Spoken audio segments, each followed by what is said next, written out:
अस्सलाम वालेकुम। तो क्या आप फ्रांस में पढ़ने का सोच रहे हैं? अगर हाँ, तो ये मालूमात खास आपके लिए हैं।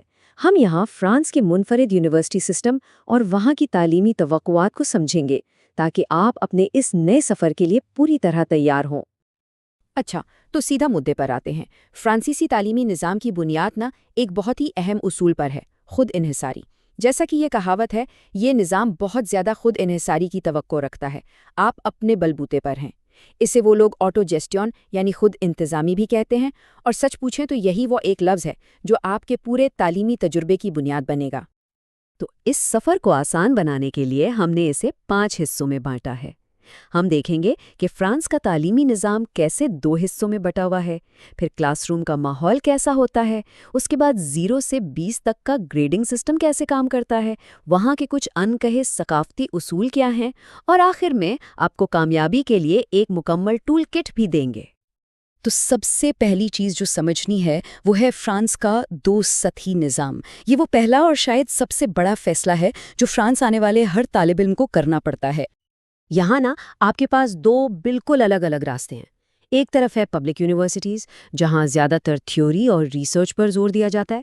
दूसरी तरफ है ग्रांड इकोल्स, जो बहुत ही सिलेक्टिव होते हैं और इनका फोकस प्रोफेशनल ट्रेनिंग पर होता है। आपका इंतखाब इस बात पर मुनहसर होगा कि आप आगे रिसर्च में जाना चाहते हैं या सीधा इंडस्ट्री में, क्योंकि ग्रांड इकॉल का जो एलुमनाई नेटवर्क होता है ना, वो आपको करियर में एक बहुत बड़ा फ़ायदा दे सकता है। चलें, अब चलते हैं क्लासरूम के अंदर और देखते हैं कि वहाँ का माहौल कैसा है, जो शायद आपकी सोच से काफ़ी अलग हो। तो पहली चीज़ है कोर्स मैजिस्ट्राल या सीएम। आसान लफ्ज़ों में ये एक बड़ा लेक्चर होता है। ये एक बड़े हॉल में ना एक तरह की यकतरफा तकरीर जैसा होता है।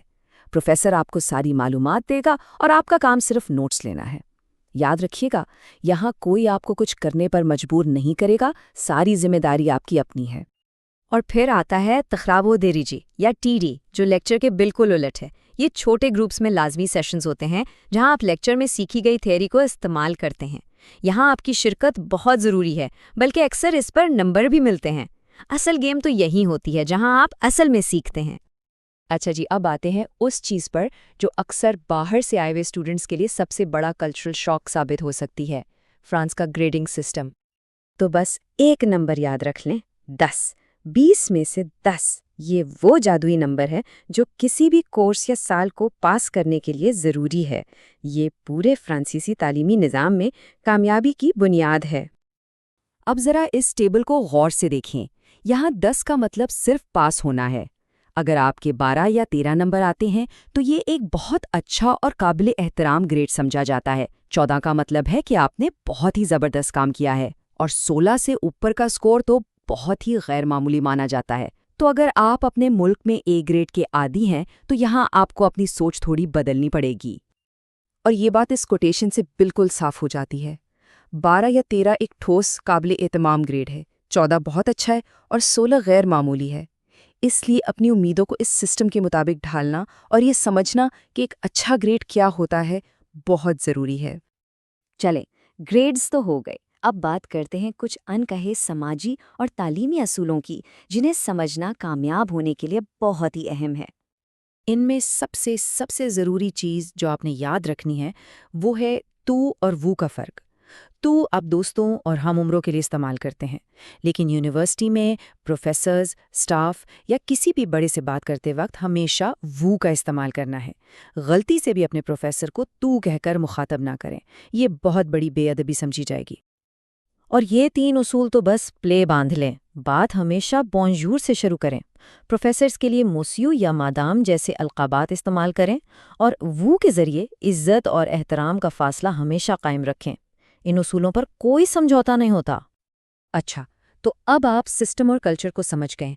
चलें, अब मैं आपको कुछ अमली टिप्स देता हूँ ताकि आप वहाँ जाकर बेहतरीन कारकर्दगी दिखा सके। ये हैं कामयाबी के लिए कुछ अमली मशवरे। एक स्टडी ग्रुप बनाएं ताकि आप नोट्स बांट सकें और अकेला महसूस ना करें।